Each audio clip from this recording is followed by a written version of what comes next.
दिल्ली में अपनी सियासी जमा पूंजी लुटाकर पंजाब भागे अरविंद केजरीवाल और उनकी पंजाबी अवतार भगवंत मान इन दिनों पूरी ताकत से राजनीति को साफ सुथरा बनाने में जुटे हैं। रमन अरोड़ा की गिरफ्तारी उसका ताजा उदाहरण है। दोनों ने मिलकर अपनी पार्टी को कितना साफ किया। अब खबर है कि केजरीवाल पंजाब में भी दिल्ली वाला फॉर्मूला लागू करने जा रहे हैं। पहली बार तो उनका फॉर्मूला दिल्ली में काम कर गया, लेकिन दूसरी बार टाएं टाएं फेस हो गया और केजरीवाल की कुर्सी छिन गई। लेकिन केजरीवाल अपने आजमाए हुए फॉर्मूले को पंजाब में लागू करने पर आमादा हैं और इसके तहत करीब 30 से 35 विधायकों के टिकट कट जाएंगे और उनकी जगह इधर उधर से भर्ती किए गए नेता मैदान में उतरेंगे। दिल्ली में 2020 की सफलता का टेम्पलेट अब पंजाब पर चिपकाया जा रहा है। अरविंद केजरीवाल को विश्वास है कि जो दवाई दिल्ली की सत्ता विरोधी लहर में काम आई थी, वही पंजाब में भी रामबाण साबित होगी। लेकिन कहानी यहीं खत्म नहीं होती।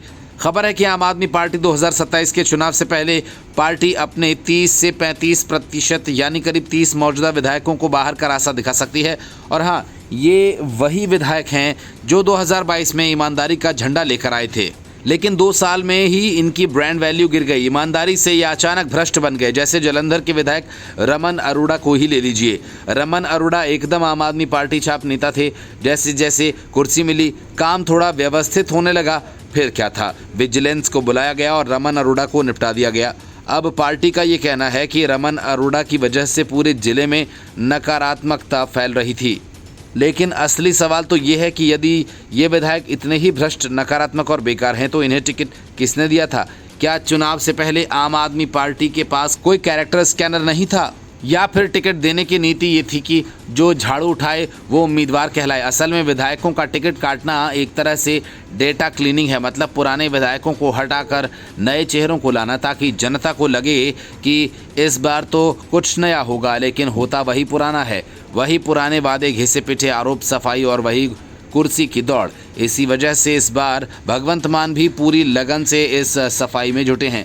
मजे की बात यह है कि आम आदमी पार्टी अब वही सब कर रही है जो पारंपरिक पार्टियों से उसे नफरत थी। अंदर खाने, टिकट कटिंग, भ्रष्टाचार पर दिखावटी कार्रवाई और जनता को नई उम्मीद का सपना दिखाना। ये वही पुरानी स्क्रिप्ट है जिसमें सिर्फ कलाकार बदले जाते हैं। निर्देशक अब भी वही हैं जो कहते हैं कि मैं तो आम आदमी हूँ, बस सत्ता में बैठा हूँ। सवाल ये नहीं कि रमन अरोड़ा जैसे विधायक हटेंगे या नहीं, सवाल ये है कि अगला रमन अरोड़ा कौन?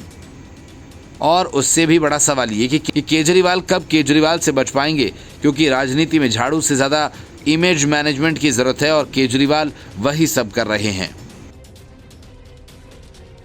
Bureau report, news of India.